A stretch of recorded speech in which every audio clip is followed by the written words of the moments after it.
Ciao ragazzi, my name is Anthony. Welcome along to Inter Worldwide. It has been crazy. It has been, eventful. And I'm really glad to be joined by my friend Bruno. How you doing, Bruno, man? I am doing fantastic. Watching that intro every single time just gives me chills. I love it. I love what's happening, and I love the content we've got coming up today.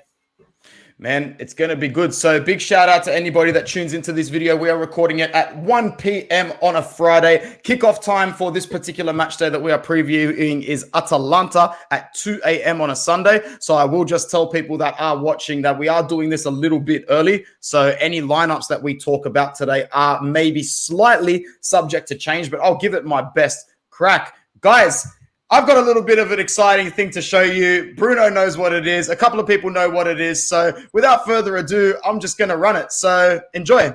Ciao ragazzi, my name is Anthony. You're watching Inter Worldwide, and it is my pleasure to say that this video is sponsored by Serie Fantasy, a brand new, inclusive and interactive fantasy football platform where you can put your knowledge to the test and compete against your friends in this new Serie Fantasy Football League. So guys, let's have a little bit of a look at it. It's very generous. It works the same way any other fantasy football league would. You get a fair bit of money in this one, guys. You get about €100 to spend off the back. And look at this team. How stacked is my team? It already looks like it's cheating when you're putting Pellegrini, Barella, Zaccagni, Setia, Abraham, Lautaro Martinez, and Vlahovic in the same team. Guys, you're really going to have to pick a bone with your high-performing players who don't come to play for you. That's all I'm going to say right there. So, what exactly is Serie A Fantasy and how does it work and how are we going to make it work here on Inter Worldwide? So what you're going to do is you're going to go into leagues. There will be a few leagues set up for you that you compete in every single week automatically, like the round, the quad, and a couple of other ones as well, in which there'll be prizes involved. But what you guys are going to do is you're going to click private leagues, and you are going to use this code on your screen right now. That will sign you up for the Inter Worldwide Serie A Fantasy League. And guys, you won't be able to hide behind your opinions in the chats anymore. What you say will be on your starting lineup. So, put your knowledge to the test.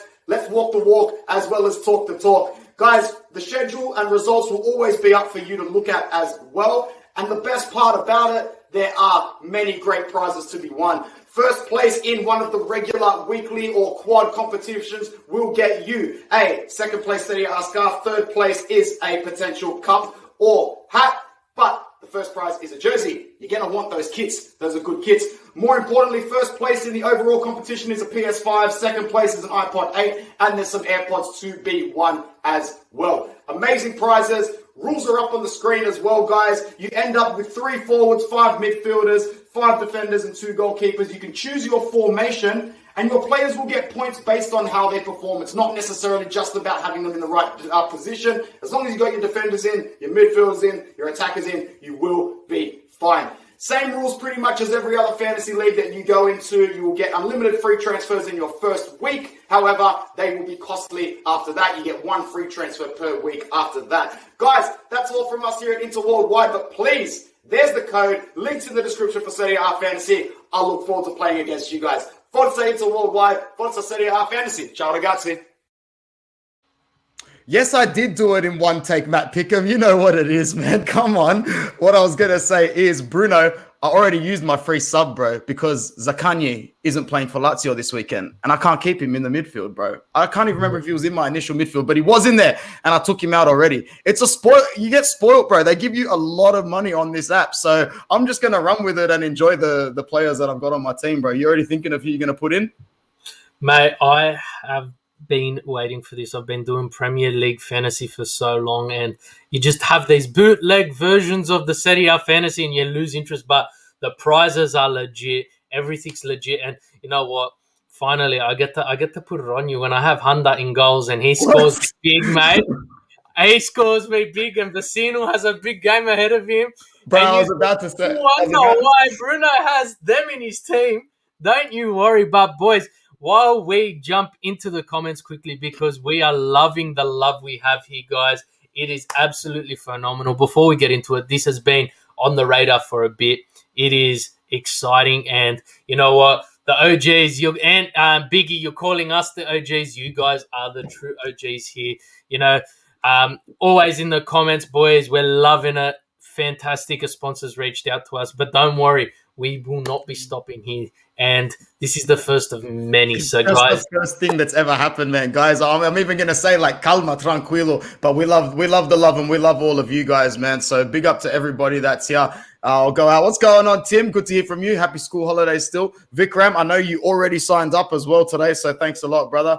And yeah, I also wanted to give Matt another shout out again because, guys, Matt has been absolutely on top of a phenomenal series on the Inter Worldwide website where he's been counting down his more so subjective, but my God, he's done an accurate job on it, putting together the top 20 Inter players of the last 2 decades. He's up to number 8 at the moment, which was Adriano. And like, there's a few of them I disagree with, but like when you open up the articles and read it, you're like, oh man, like that's a solid pick, man. So I can't wait for the rest of them. So thank you to Matt.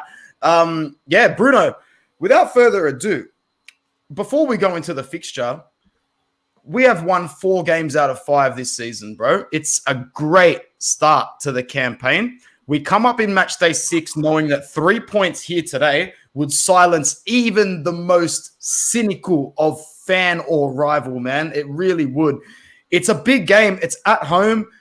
I'm pretty confident we can leave there with our heads held high. But what I really want to leave home in Milan and go home in Milan with is 3 points, bro. I really, really need it. So before we get started on that, I just want to say in terms of team news, there aren't too many changes. But before we go into that, I just need to talk about the initial thoughts coming into this game because Atalanta have not been in crash hot form despite still getting the results that they need. I've watched almost every Atalanta game this season, and I swear to God, it's just, it's gritty, it's nail-bitey. They're always relying on individual brilliance.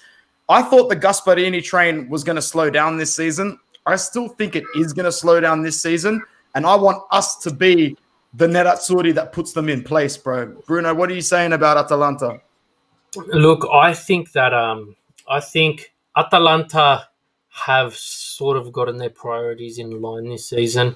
They've shown what they can do in the Serie, but they are looking to improve on their European presence. And unfortunately, for an Inter perspective, Atalanta have been the flag bearers of Italy in they've been the flag bearers of Italy in Europe.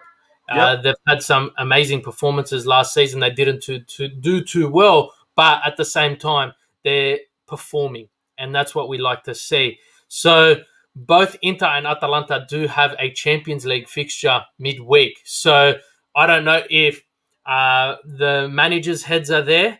And you said, silencing these critics, but we're also going to see where Inzaghi's head is as a manager in regards to he's traveling to the Ukraine to face Shakhtar in midweek. How's he going to approach this fixture against Atalanta? But you said you hit the nail on the head. Inter have performed extremely well. The team they're collaborative at the moment, and I'm glad Biggie said it. Honda performed phenomenally, and he pulled that performance. He got us those 3 points essentially at the end of the day, with the help of Gonzalez being quite stupid. But at the same time, you need your goalkeeper to step up sometimes, and he did. Now we've got a rock solid defense, and I'm not sure if you boys saw, or if you saw it.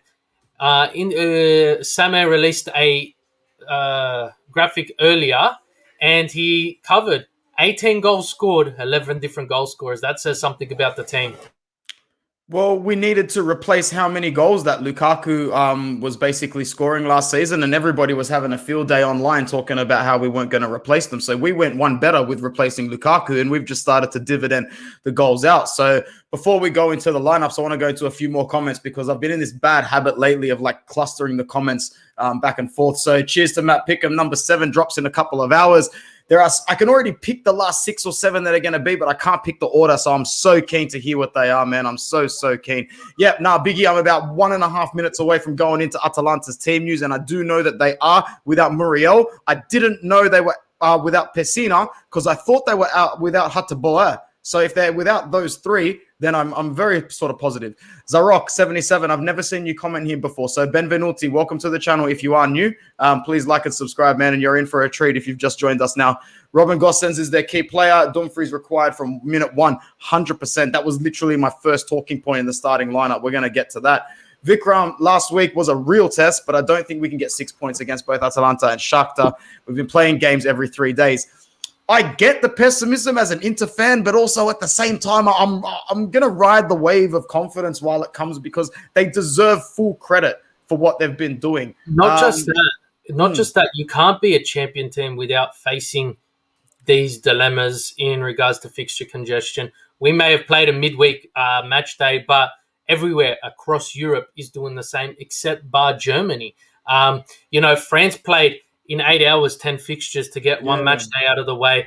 England, they had the Carabao Cup fixtures midweek, and Spain are playing another match day as well. So at the same time, we're in the same boat as everyone, just like we were last season. So if we can't perform, it says something more about Inter rather than the fixture congestion. We can't keep using this as an excuse. Yeah, 100%. All right, let's talk a little bit about lineups and team news, and we'll start with Inter. And because the predicted lineup hasn't been released yet, I'm not really going to pull up a graphic of a lineup. I'm just really going to start talking lineups, and then we'll go into a little bit more of a predicted lineup for Atalanta. But I'm pretty confident that most people will be able to start this fixture and give us a good showing. Because there are no injuries, basically, besides Arturo Vidal. And that's pretty much the bottom line here. I mean, and Stefano Sensi, obviously, which everyone should be going into every fixture these days, just assuming that he's injured. But Barella was taken off the field against Fiorentina. I remember a couple of fans were like, he looks a little bit shaken up, a little bit knocked. He was definitely just fatigued because he was training today. I've seen the screenshots of him training and smiling, which means he is definitely at least on the bench. The only reason I can think he would be on the bench would be to rotate for Shakhtar, but then you got to ask yourself, what's the more important fixture? Some might say Atalanta, some might say Shakhtar. You can write that in the comments if you like, guys, to let us know. Me personally, I maintain the belief that the Scudetto is the most important thing still this season if we are a realistic option. It's great to get to the round of 16. I think we can do that and still beat Shakhtar, but I know Atalanta in the league, to get 3 points against, it would really go a long way considering the points we have already picked up this season. That being said, also with that in mind, it is logical to rest a few players. Matt says thoughts on Dzeko and Perisic up front and giving Lautaro a rest. That's a great shout, and it would be fantastic had Joaquin Correa not bruised his rib. That's what we want. We want Correa and Lautaro and Dzeko to be rotating together. But I don't think Correa's ready, Matt. And because of that, your next pick was to put maybe Hakan or Sensi next to Perisic, next to Dzeko. But not only is Sensi injured, Hakan is inadequate sometimes, but he still had a decent game. I don't know, man. Bruno, you can chime in here for a minute or so, bro. What are your thoughts on this? Because we've got some attackers. It's just that are we a little bit lost of how to rotate or use them? Look, I think we're not a bit lost. I just think fatigue has played a big part with international break, and although we've had the full strength, we haven't had them at 100% capacity, in the sense of Martinez played half a game because he just finished international break, and the same with Correa, and then Correa picks up the bruised rib, etc. But what we want to see is Inzaghi experimenting, because last season under Conte, all we saw was Lukaku. Whereas this season, like I said, we've had 11 different goal scorers in 18 goals. So it shows the whole team is starting to pull their weight. Hakan, I would love to see take a more advanced position, more into the, playing where Sensi played behind Dzeko. I'd like to see Hakan try there, give him a bit more freedom. But I also see Hakan playing a big role in regards to Champions League. Now, can you criticize Vecino and his performance when we played, I forget who we played, I think it was Hellas? Who did we play? We played Hellas in the second game. We played Bologna, was the game that Vecino started, and he played very well. Bologna, he played a phenomenal fixture against Bologna, and then Hakan came straight back into the squad. Now, everyone knows I'm a Vecino fanboy, but that performance was a fantastic performance, and that's what you want to see from him. Can we play Vecino and arrest Hakan, or give Hakan the start and bring on Vecino? overall, I think you'd have to have Martinez, Dzeko up front, um, just to just to have just to have that consistency and get that game time in. Do they play the full 90 minutes? Probably not. Sanchez potentially. I like I'm that. not. I like the Sanchez shout from Jono, man. I'm going to chime in there because I know you're getting to the end of the lineup, and it flicked my mind until Jono said it. It seems like a good chance for Sanchez to start this fixture. Dzeko needs more rest than anybody, so maybe Inzaghi's got a plan to just 60-30 it out, or 70-20, 65-20, 25, whatever it is. I would prefer Lautaro gets majority of the minutes. How many times have Sanchez actually started with Martinez? Not many, if I'm thinking correctly. Can anybody put that in the comments? Because I always put my hand up when I don't know something. And I'm starting to think off my head now. I cannot remember when Martinez and Sanchez actually started fixtures together, Bruno. No, because Lukaku's taken up that position, and he was in that position the whole time. Sticks and stretcher, yeah. Yeah, good English translation from Sky Italia. Sticks and stretcher, 100%. Bastoni, if you didn't know, is a stick. So, yeah, the translations are almost perfect there. But this is the best we could do with what's happening here. But I really do think that we need to have some consistency within this team. And we do need, my personal opinion is we need Martinez to be playing more minutes than Dzeko. Martinez is the future of the front line at Inter if he does end up being a long-term player, whereas Dzeko, we do know he's going to start fading out. You can only expect it, and he's in his mid-30s. So, but Dzeko has been that formidable force, and we've seen him, and we've seen how he's played and how he's popped up. What is it? 4 goals, 1 assist so far. Yeah, you know, like that. Lukaku was pulling similar numbers last season, and this was off the back of a new manager who brings a completely different limelight. But yeah, I think I'd love to see Martinez and Sanchez start the South American connection. We saw Martinez Correa start, but I just think Sanchez needs to get some minutes because when it comes to Champions League, he's probably one of the more seasoned players, and he's one of the more seasoned players. We saw Vidal as well. They're the reason Conte brought them into the team. They're winners. They're natural winners, and you need that when it comes to these big games. And our team is now a team of winners. We won that 19th Scudetto, but Europe's a different game, guys. And 100%. We just need to see where it goes. My question to you is the wing backs. Who do we start? So we've got that option now. So in order to answer that question, I guess now's as good a time as any then to bring up the opponent, because that should be the best way to distinguish who we should start. In this case here, with injuries to the likes of Pessina, who is here, and once again, guys, this is last week's Sky Italia lineups because we're about probably, what time is it? Yeah, I'm about 9 hours early. In about 9 hours, you'll probably get accurate lineups coming out. But with Pessina not there, you have to wonder that the real threats, despite him playing quite well in the first few games, we should be able to pocket Zappacosta. That should not be a problem on the left-hand side for Bastoni and Di Marco, or Bastoni and Perisic. I don't really care who you start. Logic tells me you start Di Marco because you want Perisic starting the Champions League game. He's got the Champions League pedigree. We know we want to probably start Perisic in the Champions League games. So Di Marco and Bastoni, if they can't pocket Zappacosta, something's a little bit wrong there. Zappacosta's been good this season. I've been watching him play, but I really think we should be prioritizing that there because Malinovsky and Gosens scared the living hell out of me. And I really think Skriniar and De Vrij and whoever's on the right is going to have their absolute work cut out for Gosens being a huge threat, not only at the back post, but pushing the ball forward, inverting himself and making sure that players like Derun have space to protect the ball and bring it forward. It's going to be tough on that side there, but I maintain faith that whoever's there can get the job done. In my opinion, Darmian on the defensive end is a better option than Dumfries. So you start him and you start Perisic and Dumfries in the Champions League game. That's just my opinion. What's your opinion on the wingbacks, Bruno? And this was a great chat. So everyone in the comments, do us a favor and drop your wingbacks and why. Who are you going to start against Atalanta? Who are you going to start against Shakhtar? And let's have a moment of appreciation for the fact that we can rotate 4 decent wing backs at a time, right? Far out. And we got Ambrosio too, which we 100%. Seem to forget as well. But Yeah, a phase. I think, Damian Perisic started last match, Dumfries, DeMarco. But if we go down one comment to Football Worldwide's comment, DeMarco and Damian to start, Dumfries and Perisic to step in at 60 minutes if needed.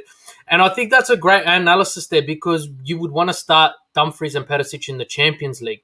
So if we get DeMarco and Damian and we're behind, you bring them two in. We're struggling, you bring them two in. But if we're ahead, you don't want to risk potential injury to these two players, especially when we're going to such a hostile environment like Schalke's home ground.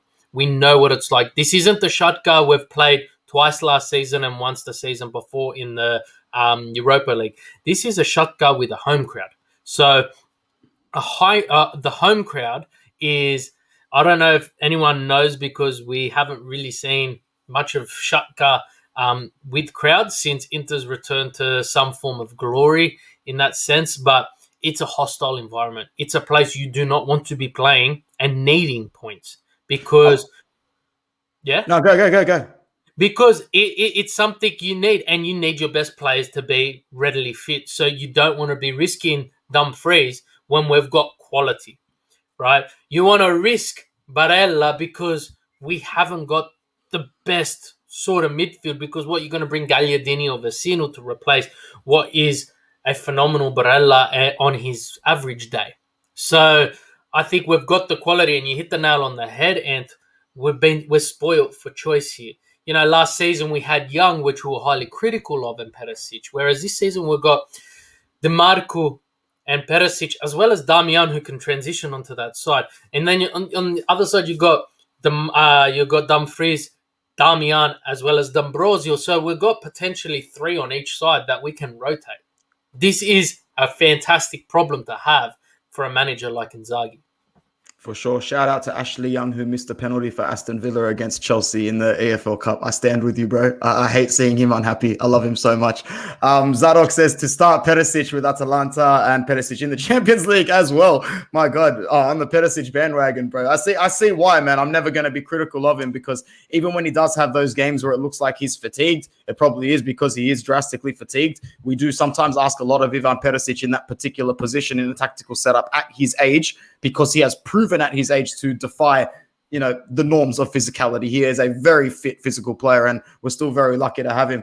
Biggie says, I thought Shakhtar can't play in their own stadium. That's a good thing for me to look up as well, man. I wasn't 100% sure of that. But despite those threats coming in from Atalanta, they've been a little bit shaky this season, man. Narrow wins over Sassuolo. Oh, who else? Salernitana, I think, as well. 1-0. Yeah, 1-0 were those games, man. They weren't great. We will be going into. Salernitana got their first point against Hellas, who just defeated Roma. So where do you put that? Where do you put that performance? They got 3 points. Yeah, exactly right, man. Exactly right. It's going to be our toughest game of the season so far, but Fiorentina was brilliant that second half. If we can bring some of that second half intensity to the first half in this game, then I think we stand a real chance. I'm really curious to see how long it takes for the game to break down and free up, to see if it stays tight, because both teams will want a big piece of this game. Atalanta know that they can't leave Milan with nothing. They want to leave with 1 point bare minimum. So it's very important to not be chasing this game, in my opinion, Bruno, man. Like, grabbing a first goal would go a long way in this one, because that would open Atalanta up. We've proven that we can come back from behind. That's not a problem against most teams. But against this Atalanta side, I don't want to have to come from behind, man. You score first, your chance of winning this fixture goes up, I think, by almost 30%. Yeah, and look, just to Biggie's point, they're playing in Dynamo Kiev Stadium, but So at the still in the same Ukraine. time, it's a home game, so they're gonna get fans, and Schalke fans are massive influence on this. Yeah, we do better when we score early, but I think we showed our character against Fiorentina when we did fall behind. There was a long period last season, and I made the point multiple times, where Inter did not trail in a fixture, and I think it was for 16 or 11 or something like that games. They were never behind. And I said, what happens when we do fall behind? Well, we've seen under Inzaghi what is possible. I think essentially we need to treat Atalanta how we treat any opponent. When you start giving teams too much respect, that's when your players start to feel a bit intimidated. We cannot feel intimidated by these teams. We need to treat every team the exact same. And you call it, I call it the Ronaldo factor. Sometimes he doesn't need to play well on his day, but at the end of the day, you're up against Ronaldo, so you're intimidated as a defender, as a goalkeeper, and it opens up the game. So essentially, we just need to nullify Atalanta's up front. But with Muriel out and Pessina out, you really got to think the game's Inter's to lose, Yeah. essentially. That's a really good point as well, man. And, speaking of players who can, not turn it up and then turn it up when it counts, Eden Dzeko did exactly what was expected of him when he was signed. So I think Sharma and I made a really good point post-match Fiorentina when he said he was more leading. And he said majority of the hate that's being slung on Inter players by their own fans at the moment is towards the two players that have been signed to do exactly what they did. Hakan to deliver a deadly ball like that and Dzeko to break the deadlock. That's a consequential goal because that's another modern day term that football fans online love to use. That goal scorers aren't contributing to consequential goals. What is a consequential goal? It's pretty self-explanatory. Did that goal change the game? Did that goal, was it 1-1 and then you scored and made it 2-1? That's a consequential goal. If you're up 4-1 and you score 2 goals and it comes 6-1, did you really score the goals that counted? Not too much. To that, I say, how many inconsequential goals did Lukaku score for Inter? Shitloads. Absolutely bucket loads, mate. Bucket loads of them. Eden Dzeko scored a fantastic consequential goal off a consequential Hakan assist. Bring it on. Yeah, and you really got to say, they've strengthened their goalkeeper position with Musso there. And we saw what Musso was capable against Inter last season. And we've seen what Musso is capable in general. So, even when your defenders aren't playing well, if you've got a goalkeeper who's on fire at that given time, you need someone like Dzeko to come in and be able to get on top of those defenders. You need someone like Hakan who can split the defense, even if it's the first half decent kick he does all game. So essentially, I think you really need to start looking at. We need to start as an Inter fan. I'm sleeping a lot better when I stop thinking about our opponents and I just think about our own team because we showed last season we're more than capable in the Serie A. But under Inzaghi, we all had our skepticism, and I think Inzaghi's he's silenced the critics. He's silenced everyone. We're undefeated still in the league. 4 wins, 1 draw. And that draw was against a very gritty Sampdoria. So, and we're down to 10 men with Sensi getting injured. Yeah, man, that was huge in that game. Yeah, I think it's phenomenal the way this team has come and how the momentum of winning the Scudetto, you can really see why Juventus was so successful for so long, because you've bred winners into this team. They've tasted what victory tastes like. Then it's not going to be easy to take that away from them. 100%. Guys, if you're still here in the chat, let us know what you're thinking about this fixture. I'm going to stick around for a little bit longer. I'm enjoying a nice day in Sydney. So as long as there's something that you guys want to talk about, I'm happy to talk about it in terms of any sort of Inter news. I'm getting G'd up for this one because I'm happy for another weekend of busy Serie A games with busy fixtures. It's selfish to say that because I'm very anti-current international break. It's horrible what these athletes are being dragged through. It really, really is. But it's just from a fan's perspective, there's so much bloody entertainment. It's an absolute joke. Tim says, I think we would have gone on to beat Samp if Sensi didn't blow out again. I think so as well. The fact that he got injured in our most attacking fashion in the second half, he was actually there trying to get a penalty for that challenge by the goalkeeper, to be honest. And then he just had to go out and get injured. It was a disaster. I actually don't even think he's coming back.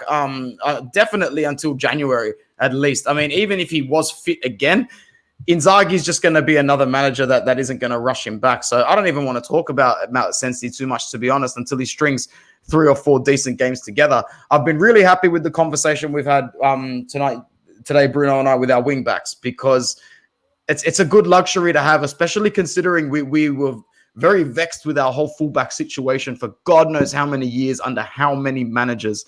But yeah. What's going on, Ahmed? He says, guys, what do you think about Atalanta? Will it be a win or a draw?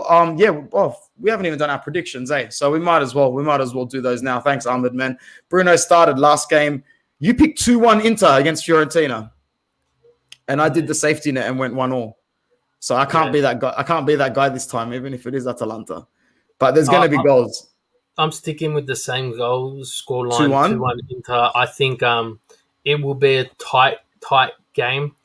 You need to realize that this Inter team, they're hard to break down, but this Atalanta team, well, we've seen the formidable goal scoring that they can do. And I know you're waiting to make a comment on Biggie's comment, but man, you know what I've noticed lately online, as like a sort of satire joke. Inter fans are starting to give on-field wins Marotta credit. They're starting to say that Marotta's the root cause of basically everything that's happened. You can't even make a pass or assist or a goal without people saying that's a Beppe masterclass. He's won us the points today. And you know what? It's so true, bro. And I know Biggie feels that way as well. No, 100%. Yeah. And you gotta, you know what? People, you say it's a meme, but you really got to give the guy credit. A team loses two players like Hakimi and Lukaku in the fashion we did. You would expect lack of goals and disaster. The two transfers he got, Dzeko on free and Dumfries for the price he did, you really need to think, wait a minute, he's done something phenomenal here, right? And I don't know if everyone's seen the news lately, but they're saying that Onana's signing a pre-contract with Inter to say, well, once I'm free, you're over. Who do you think's doing that? It's got to be Beppe, right? We've seen what he's capable of, and the guy's going to get credit. He's one of the, you got to give him credit. We saw what he did at Juventus, and he's doing the same here at Inter.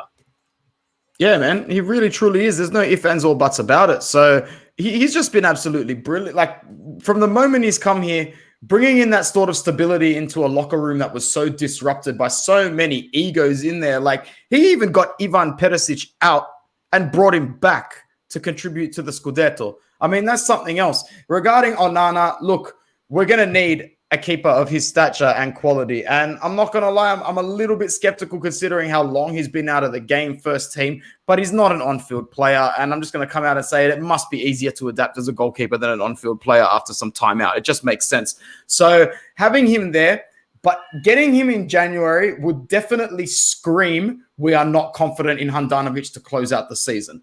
So you really got to ask yourself, what is management going to decide here? Are they going to go for the free option and just say, look, whatever happens, happens. Hopefully our captain doesn't make any mistakes that actually are, the word of the day, consequential. But are we bringing in Onana in January? Are we going to pay 5 to 7.5 million as a nice little present for Ajax and go, look, he's coming in 5 months, whether you guys know about it or not. So here's a little bit of money just to subside it. And because he's not going to play for you, because he's banned in the Dutch league until next season, because he's not registered this season, because his ban was carrying through to 6 months into the season. So he can probably play in Italy, but he can't play in Holland. Yeah, no, look, I think you got to look at it from this perspective. And Marotta, again, you look at the deal with Eriksen, we wait 6 months, we can get him for free. We paid 20 million. Now, prior to the terrible events of the Euros, and everyone knows what happened with him there, but prior to that, you would have said Inter would have easily have doubled their money on that investment. Right? Only Marotta thought, well, we'll give Tottenham money to secure him now. One, so we've got him, but two, so that we don't have to fight everyone for a free player. And you got to say he was pivotal in our achievement of winning the Scudetto with Inter once he made the first team under Conte. Oh, yeah, now, for sure. I think this is another masterclass from Marotta, even if he does a similar deal to what he did with Godin. When he brought Godin to Inter, signed the contract in January for a July start, we still get you for free, but you're an Inter player as of your contract.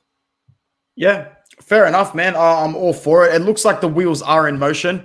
It doesn't look, because Big Boss Romano has said it. So, yeah, it looks like it could happen, man. And that means we'd have 4 goalkeepers on the books then. you'd have to think that either that Radu or Cordaz is going to be off the books next season. It'd be nice to see them get a little bit of minutes this season, but I'm not too sure there. This is a great comment, and I've been sort of thinking about this in the background.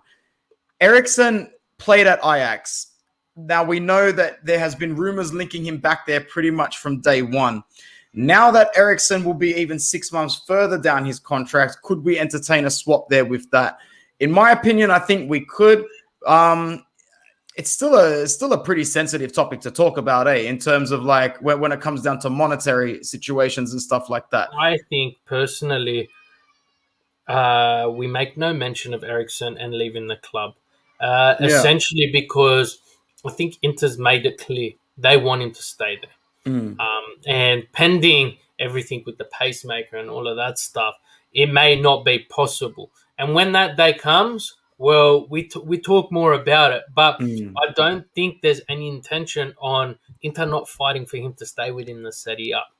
But essentially, you would have thought, regardless, after Inter, his next move was back to Ajax.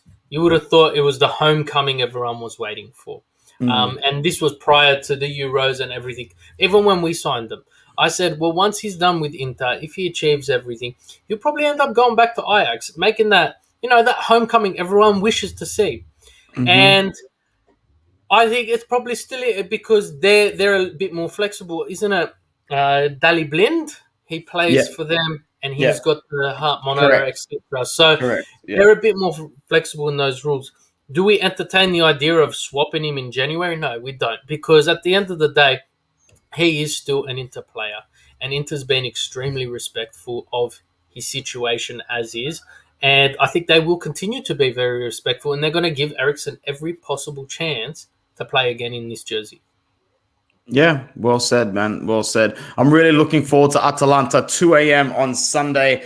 I'm not too sure where that sits in terms of the match day calendar. In my prediction, if it's a Sunday, it's probably the second or third game on the calendar for sure. It's the beginning of the calendar.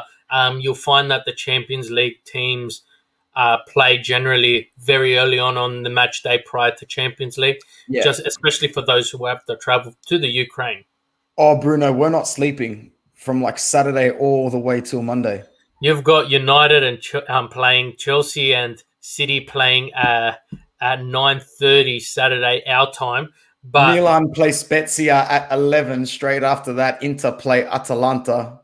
And then Juventus play the 8:30 game. Sunday 8:30 is Juventus Samp. So, you've got some Fiorentina play Udinese at 11, and then it's the eternal Roman derby at 2 a.m. Not sleeping at all. Not a wink all weekend. No. And we're back at work Monday, so we're going to enjoy that. But at the end of the day, I think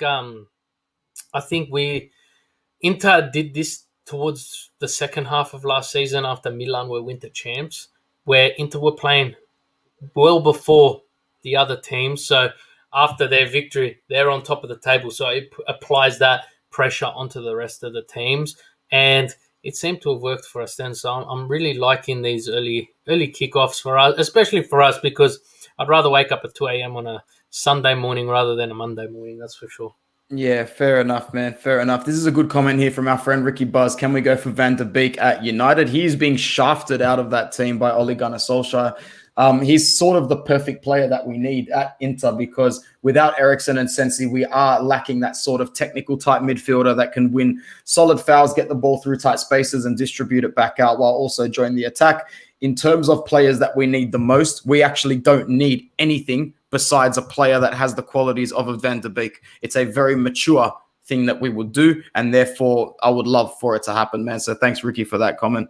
Yeah, man, I'm really happy to call it at this, Bruno. It's been a pretty long match preview. It doesn't usually go for 40 minutes, but I'm really happy with the way it went today, man. And I hope we are gathering after Atalanta with 3 points, because 3 points would be brilliant. 1 point would not be the end of the world, though. It really would not, considering the fixture congestion, everything that clubs are going through. It really would not be a bad result, but 3 points would be mwah. Yeah, look, I think the 3 points is one thing, but at the same time, we got to be really excited because, guys, here's the code. We do have Setia Fantasy. So I'm just as excited for the entire match day. It gives me more of an incentive to watch as many football fixtures, Serie A football fixtures, that is, because I want to see how my players perform and who I will be shafting out of my team. I might chuck a Van der Beek with some of my players. But at the end of the day, guys, don't forget, it's down there.